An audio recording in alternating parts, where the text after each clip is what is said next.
Welcome to Immerse Beginnings reading for Week 3, Day 14.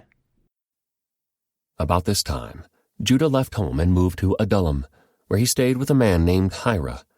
There he saw a Canaanite woman, the daughter of Shua, and he married her. When he slept with her, she became pregnant and gave birth to a son, and he named the boy Then she became pregnant again and gave birth to another son, and she named him Onan. And when she gave birth to a third son, she named him Shelah. At the time of Shelah's birth, they were living at Chezib.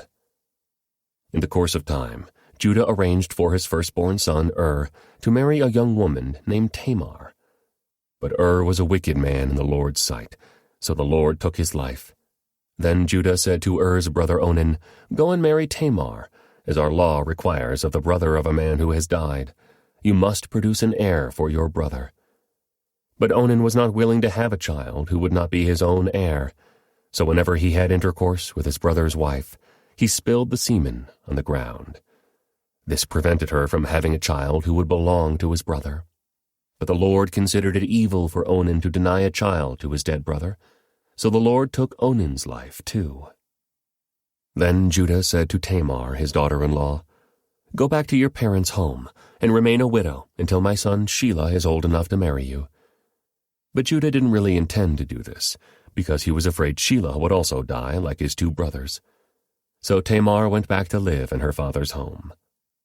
Some years later, Judah's wife died.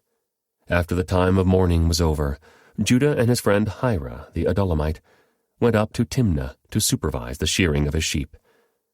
Someone told Tamar, "Look, your father-in-law is going up to Timnah to shear his sheep." Tamar was aware that Shelah had grown up, but no arrangements had been made for her to come and marry him. So she changed out of her widow's clothing and covered herself with a veil to disguise herself. Then she sat beside the road at the entrance to the village of Anaim, which is on the road to Timnah. Judah noticed her and thought she was a prostitute, since she had covered her face.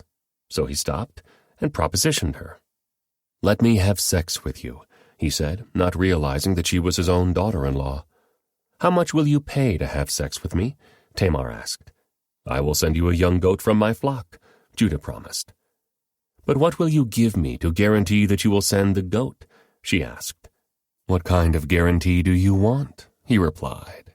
She answered, "Leave me your identification seal and its cord and the walking stick you are carrying."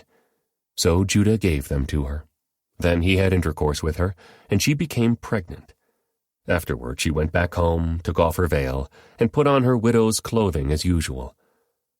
Later Judah asked his friend Hira the Adullamite to take the young goat to the woman and to pick up the things he had given her as his guarantee. But Hira couldn't find her.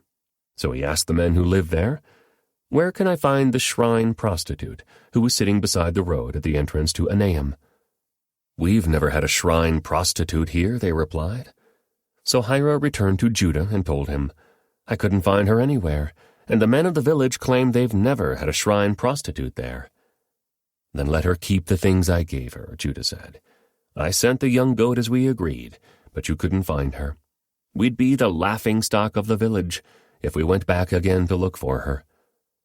About 3 months later, Judah was told, "Tamar, your daughter-in-law, has acted like a prostitute, and now, because of this, she's pregnant."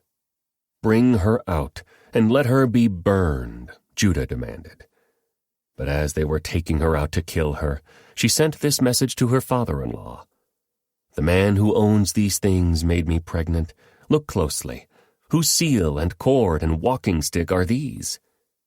Judah recognized them immediately and said, "She is more righteous than I am, because I didn't arrange for her to marry my son Shelah," and Judah never slept with Tamar again. When the time came for Tamar to give birth, it was discovered that she was carrying twins. While she was in labor, one of the babies reached out his hand. The midwife grabbed it and tied a scarlet string around the child's wrist, announcing, "This one came out first." But then he pulled back his hand, and out came his brother. "What?" the midwife exclaimed. "How did you break out first?" So he was named Perez. Then the baby with the scarlet string on his wrist was born, and he was named Zerah. This concludes today's Immerse reading experience. Thank you for joining us.